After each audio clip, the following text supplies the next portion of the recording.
Nous sommes au ministère de la fonction publique, fidèle sur les traces du chef de l'État, président de la République Joseph Kabila Kabange, qui, dans sa vision d'une révolution de la modernité réelle, dans tous les secteurs, veut amener la RDC à devenir un pays émergent d'ici 2030. Son Excellence, Monsieur le ministre de la fonction publique Jean-Claude Kibala, sous l'impulsion de Son Excellence, Monsieur le Premier ministre chef du gouvernement Augustin Matata Ponyo Mapon, s'est investi résolument dans la poursuite et réalisation des missions lui assignées afin de relever les grands défis d'une réforme administrative réussie. Le ministre Jean-Claude Kibala a commencé ses activités de l'année 2014 par l'audience accordée au ministre argentin des Relations extérieures le 23 janvier. Cela s'en est suivi le 2 février 2014 de la signature d'un accord d'un don de 77 millions de dollars américains par la Banque mondiale comme appui au projet Réforme et rajeunissement de l'administration publique, PRAP en cycle. Fort d'un engagement politique de haut niveau depuis son accession à la tête du ministère de la fonction publique, son Excellence Jean-Claude Kibala a multiplié les rencontres, des contacts qui ont permis la relance 43 ans après l'indépendance de notre pays de l'École nationale d'administration, ENA en sigle, qui déjà le 6 février avait procédé pour sa première promotion au lancement de dépôt des candidatures pour le concours des recrutements des jeunes sur toute l'étendue de la République pour la session de formation 2014-2015. À leur tour, les secrétaires généraux, directeurs chefs des services et syndicalistes ont fait partie de la cible de l'atelier de communication sur la réforme de l'administration organisé le 20 février 2014 par le ministre de la fonction publique. L'attention particulière accordée au genre et l'équité prônée par le ministre Jean-Claude Kibala ont été démontrées à travers l'organisation de la rencontre des femmes du ministère de la fonction publique le 8 mars 2014. Dans le cadre de ces contacts de travail, le 16 mars 2014, une audience a été accordée aux députés français. Poursuivant son programme de rajeunissement après un recrutement sur le concours rigoureux et transparent effectué à l'École nationale de l'administration publique, tel que stipulé dans le statut personnel de carrière des services publics de l'État, le 17 mars, un test oral a été organisé sur toute l'étendue du pays. Sur 4 435 candidatures enregistrées, 60 élèves ont été retenus. Le 16 avril 2014, une visite d'inspection a été effectuée par le Premier ministre au cabinet du ministre de la fonction publique pour se rendre compte personnellement de l'avancée significative des travaux de réhabilitation du bâtiment administratif de la fonction publique. Donc il est important de visiter le processus et surtout de réconforter le ministre en charge de la fonction publique que le gouvernement attache une importance capitale à la gestion de l'administration publique. Au cours de cette même année, le ministre Jean-Claude Kibala a rencontré plusieurs autres autorités, notamment le président honoraire de la nation namibienne, Sam Nujoma, pour sa séance académique d'octroi du cadre Dr Honoris Causa le 29 avril 2014. En date du 2 mai, il s'est tenu la réunion du lancement des travaux préparatoires sur la création d'une caisse de retraite en RDC avec la coopération allemande GIZ, qui s'en est suivi de la réunion du lancement de l'audit organisationnel et fonctionnel des ministères par le cabinet international KPMG. Devant la représentation nationale le 5 juin à l'hémicycle du Palais du Peuple, le ministre de la fonction publique a éclairé la lanterne des députés nationaux sur la question orale, avec le débat lui adressé par le député Mirindi autour de la problématique de la réforme à l'administration publique. Le 10 juin, le ministre Jean-Claude Kibala a reçu la visite de Mme Claudia Roth, la vice-présidente du Parlement allemand, qui a porté sur les mécanismes et processus du rajeunissement et de la mise à la retraite à l'administration publique congolaise. Le ministre a également participé du 23 au 26 juin 2014 au Forum international des Nations Unies en Corée du Sud, Quintex, axé essentiellement sur le thème « Innover dans la gouvernance d'un environnement en mutation, paradigme du changement dans l'administration publique ».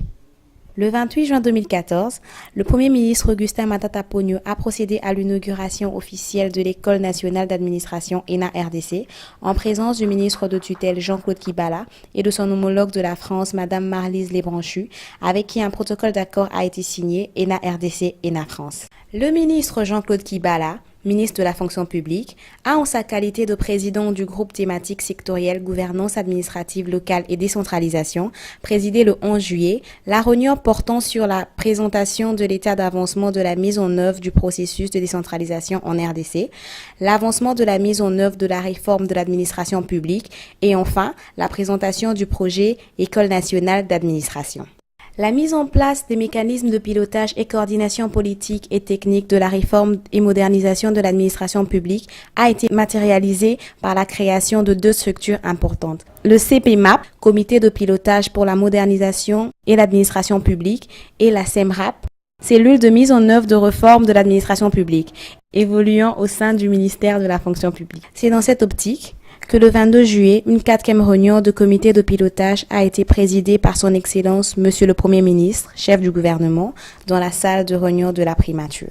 À cette même date, le ministère de la fonction publique a organisé l'atelier de présentation des conclusions des études de faisabilité sur la Caisse de retraite nationale dans le cadre de la stratégie de promotion de la sécurité sociale pour les agents et fonctionnaires de l'État par le cabinet GIZ recruté à cet effet.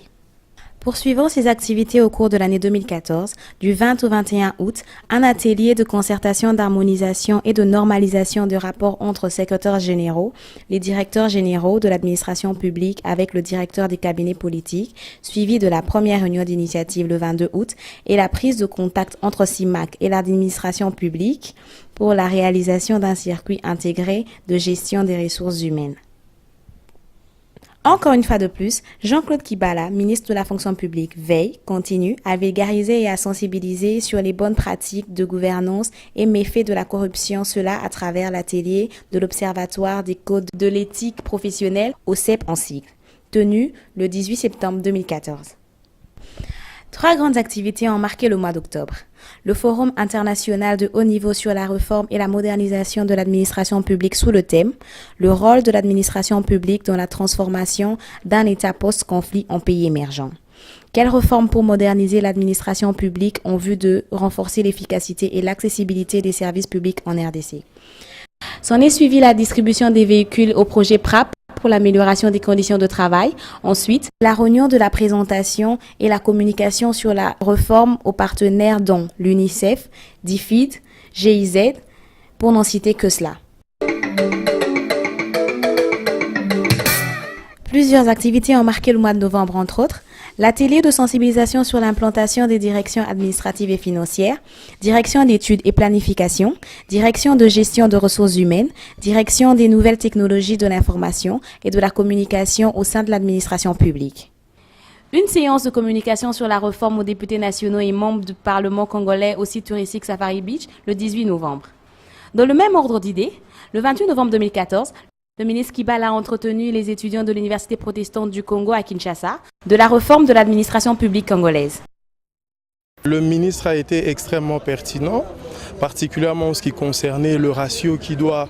aujourd'hui être nivelé, n'est-ce pas, entre l'ancienne génération qui, par la force des choses, est déjà en train de partir et cette nouvelle génération qui est en adéquation avec la vocation et la volonté émergente de notre pays, qui doit être poussée par des idées novatrices. Que le gouvernement, dans le cas précis, le ministre de la fonction publique,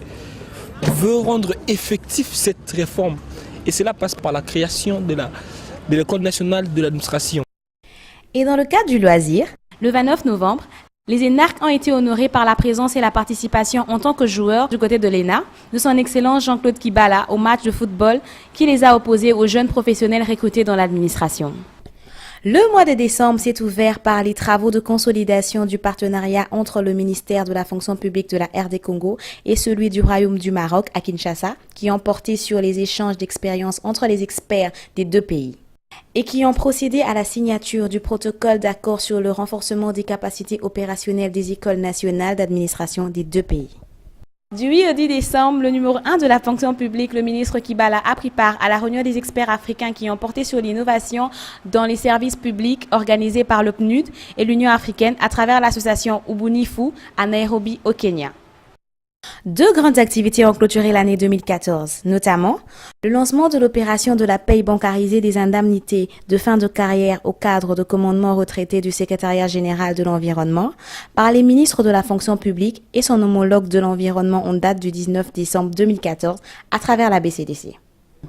Le patron de la fonction publique a effectué du 21 au 24 décembre une mission à Bujumbura au Burundi pour s'approprier des acquis de leurs expériences dans le fonctionnement des structures techniques et la gestion d'une caisse de retraite des agents et fonctionnaires de l'État, ainsi que le fonctionnement d'un système intégré de gestion de ressources humaines et de rémunération des agents et fonctionnaires de l'État afin d'apprécier les gains économiques et administratifs que peut procurer un tel système en RD Congo.